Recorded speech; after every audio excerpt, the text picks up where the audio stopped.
All right, in this tutorial, we're going to design the top. Okay, just an individual component.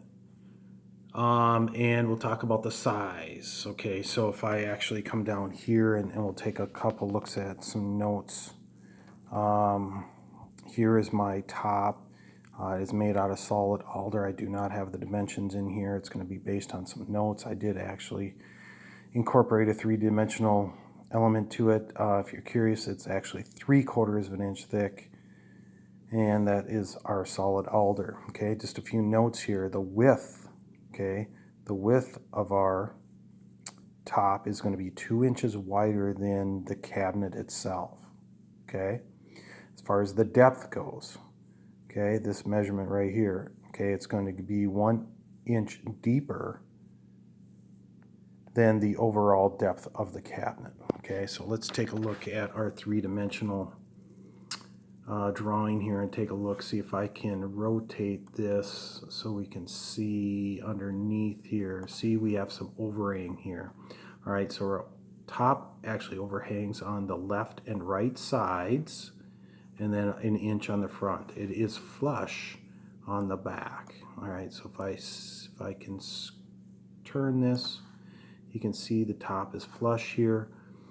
So what we need to consider then is the width of the cabinet, and we have 1 inch overhang on the left and on the right. Okay, so whatever the width is, let's add 2 inches. Okay, and let me see if I can move this a little bit.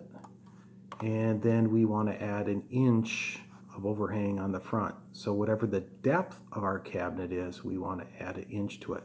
Now, this is what we need to talk a little bit further with the depth. Okay, so we had our left and right sides. Okay, so you can see on these two surfaces here, this surface right here on the edge, this is the edge of the face frame.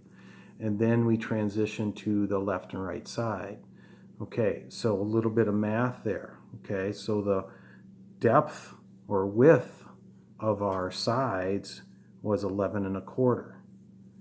Okay, and then the thickness of our face frame and all our solid alder for that matter is 3/4 of an inch. So you're going to have to do that math, and it ends up being very straightforward math, a very round number. So if I come here and here's our math. Okay, so 11 1/4 for the width of the sides. The thickness of the face frame is 3/4. So we're going to add those two together. Okay, and that will be the depth of our cabinet. Now, remember our top overhangs by 1 inch, so we're going to have to actually add 1 inch to that value. All right, so again, coming over to our drawing, so our width is going to be 2 inches wider than the cabinet itself. You would take the measurement of the face frame, add 2 inches.